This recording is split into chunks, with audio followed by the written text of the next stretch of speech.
என்கிட்ட ஒரு ஸ்டூடெண்ட் கேட்டிருந்தாங்க, ஷோல்டர் ஃபால் ஆகாமல் இருக்க ஒரு வீடியோ பார்த்தேன். பட் அந்த வீடியோ எனக்கு புரியலை, எனக்கு கொஞ்சம் சொல்லுங்கள் அப்படின்னு. நானும் அந்த வீடியோ பார்த்தேன். பட் வீடியோ கரெக்டாக தான் இருக்குது. பிகினர்ஸ்க்கு புரியுறது கொஞ்சம் கஷ்டம் தான். இப்போ நான் சொல்கிறேன். அந்த வீடியோவில் என்ன பண்ணாங்கன்னா, இந்த மாதிரி நெக்கை கட் பண்ணாங்க. மேலே ஒரு 1 இன்ச் விட்டு கட் பண்ணாங்க. கட் பண்ணிவிட்டு இப்படியே விட்டுட்டாங்க. இப்போ இதில் இந்த மாதிரி கட் பண்ணிங்கன்னா உங்களுக்கு நெக் ஃபால் ஷோல்டர் ஃபால் ஆகாது அப்படின்னு சொல்லி போட்டிருந்தாங்க. பட் இது எதுக்காக விட்டுறோம் அப்படிங்கிறது அவங்க சொல்லலை, எப்படி தைக்கணுன்றதும் சொல்லலை. பிகினர்ஸ்க்கு நம்ம சொன்னால் தான் தெரியும். ஸோ நம்ம ஒரு ஸ்கொயர் பீஸ் வச்சு ஸ்டிச் பண்ணுவோம் இல்லையா, மேலே ஒரு ஸ்கொயர் பீஸ் வச்சுட்டு, அதாவது மேலே சைடில் வச்சுட்டு உள்ளே ஸ்டிச் பண்ணி திருப்புவோம். ஸோ அதே மாதிரி அந்த ஸ்கொயர் பீஸை வச்சுட்டு நெக்கு ஸ்டிச் பண்ணிவிட்டு திருப்பணும். இது மாதிரி ஸ்டிச் பண்ணிவிட்டு இது விலகாமல் இருக்கிறதுக்கு தான் அந்த துணியே விடுறாங்க. நம்ம தைக்கும்போது அந்த துணி விலகாமல் இருக்கிறதுக்காக அதை விடுறாங்க. நம்ம அதுக்கப்புறம் அதை கட் பண்ணிக்கலாம்.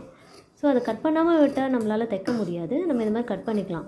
இப்போ நீங்கள் கிராஸ் பீஸ் வைக்கிறதா இருந்தாலும் அது மேலே அந்த கிராஸ் பீஸ் வச்சு ஸ்டிச் பண்ணிவிட்டு நீங்கள் கட் பண்ணிக்கலாம். அதே மாதிரி நாச் போடும்போது நிறைய நாச் போட்டிங்கனாலும் ஷோல்டர் ஃபால் ஆகும், கழுத்து பெருசாகிடும். கழுத்து பெருசாகிறதுனால தான் மெயினாக ஷோல்டர் ஃபால் ஆகுது. ஸோ எங்கே வந்து டேர்னிங் இருக்குது, எங்கே வந்து டிசைன்ஸ் இருக்கோ அங்கே மட்டும் நாச் போடுங்க. நாச் போட்டுட்டு எப்பவும் போல் உள் பக்கமாக திருப்பி நம்ம மேல் தையல் ஒன்று போடுவோம். இப்போ நான் ஏன் இதில் பிங்க் வச்சேன் அப்படின்னா, மேல் தையல் போடும்போது அதில் ஒரு த்ரெட் பைப்பிங் வர மாதிரி ஒரு ஃபீல் கொடுக்கறதுக்காக நான் போட்டேன். ஸோ அந்த பிங்க்கில் அந்த நேவி கலர் அழகாக இருக்கும். ஸோ த்ரெட் பைப்பிங் கொடுக்குற மாதிரி நான் ஸ்டிச் பண்ண போகிறேன். சின்னதாக அந்த துணியை விட்டு ஸ்டிச் பண்ண போகிறேன்.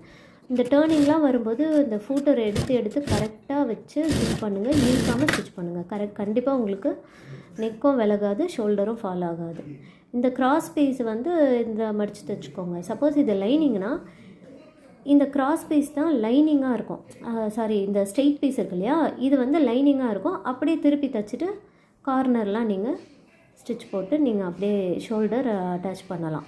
அப்போ உங்களுக்கு நெக் விலகாமல் இருக்கும். ஸோ இதுதாங்க. லைக் பண்ணுங்கள், சப்ஸ்கிரைப் பண்ணிக்கோங்க. யாருக்காவது வேணும்னா ஷேர் பண்ணுங்கள்.